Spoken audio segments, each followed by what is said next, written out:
ಎಲ್ಲ ನಂದೇ ತಪ್ಪು ಅಕ್ಕ. ನಾನು ಚೆನ್ನಾಗಿ ಓದ್ಬೇಕಿತ್ತು, ಫೇಲ್ ಆಗ್ಬಿಟ್ಟೆ ನಾನು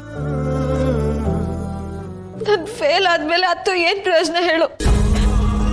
ನೀನ್ ನನ್ ಮೇಲೆ ಬೆಟ್ಟದಷ್ಟು ಆಸೆನ ಎಲ್ಲ ನೀರ್ ಪಾಲ್ ಮಾಡ್ಬಿಟ್ಟೆ ನಾನು. ಇಷ್ಟೆಲ್ಲ ಆದ್ಮೇಲೂ ನೀನ್ ಯಾಕೆ ನಂಗೆ ಸಮಾಧಾನ ಮಾಡ್ತೀಯ?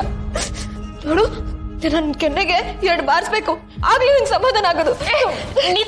ಸುಮ್ಮನೆ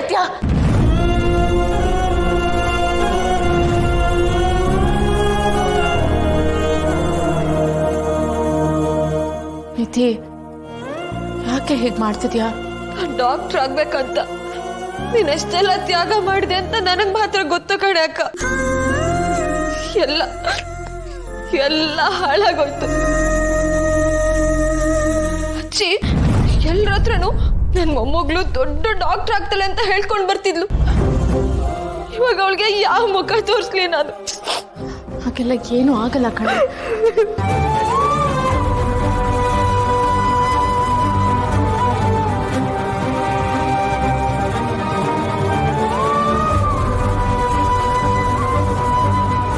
ನಿಧಿ ಅವರೇ, ಸ್ವಲ್ಪ ಸಮಾಧಾನ ಮಾಡ್ಕೊಳ್ಳಿ.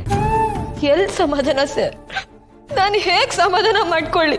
ನಾನು ಎಷ್ಟೆಲ್ಲ ಅಚೀವ್ ಮಾಡ್ತೀನಿ ಅಂತ ನೀವು ನನ್ನ ಮೇಲೆ ಏನೆಲ್ಲ ಭರವಸೆ ಇಟ್ಟಿದ್ರಿ, ಅದ್ಯಾವುದು ಸಾಧಿಸಕ್ಕಾಗ್ಲಿಲ್ಲ. ಇಡೀ ಕಾಲೇಜೇ ನಿಧಿ ಪಾಸ್ ಆಗ್ತಾಳೆ, ಇಡೀ ಕಾಲೇಜ್ಗೆ ಟಾಪರ್ ಆಗಿ ಬರ್ತಾಳೆ ಅಂತ ಮಾತಾಡ್ತಿದ್ರು. ಆದ್ರೆ ನಾನು ಫೇಲ್ ಆಗಿ ಮೂಲೆ ಹಿಡಿದು ಅಳ್ತಾ ಕೂತಿದ್ದೀನಿ. ಎಲ್ಲ ಮುಗೀತು ಸರ್, ಎಲ್ಲ ಮುಗ್ದೋಯ್ತು. ಯಾಕೆ ಹಾಗೆ ಅನ್ಕೋತೀರಾ? ಎಲ್ಲ ಸರಿ ಮಾಡೋದು ನಮ್ಮ ಕೈಲೇ ಇದೆ. ನೀವು ಸಮಾಧಾನ ಮಾಡ್ಕೊಳ್ಳಿ, ಪ್ಲೀಸ್ ಅಳ್ಬೇಡಿ. ಪ್ಲೀಸ್ ಅಳ್ಬೇಡ್ವೆ. ಏನಾದ್ರೂ ಬೇರೆ ದಾರಿ ಇದ್ದೇ ಇರುತ್ತೆ, ನಾವು ಅದ್ರ ಬಗ್ಗೆ ಯೋಚನೆ ಮಾಡೋಣ. ಯಾವ ದಾರಿ ಅಕ್ಕ?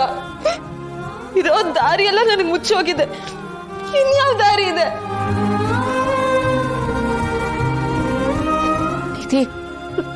ಏನೇ ಆದ್ರೂ ಧೈರ್ಯವಾಗಿ ಎದುರಿಸ್ಬೇಕಲ್ವಾ?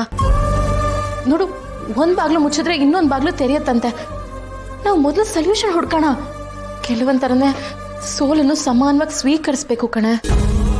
ಇದನ್ನೆಲ್ಲ ಹೇಗಕ್ಕ ಸಹಿಸ್ಕೊಳ್ಳಿ? ನಾನು ಹೇಗ್ ಸಹಿಸ್ಕೊಳ್ಳಿ ಹೇಳು? ಪ್ಲೀಸ್ ಅಳ್ಬೇಡ ನೀವು.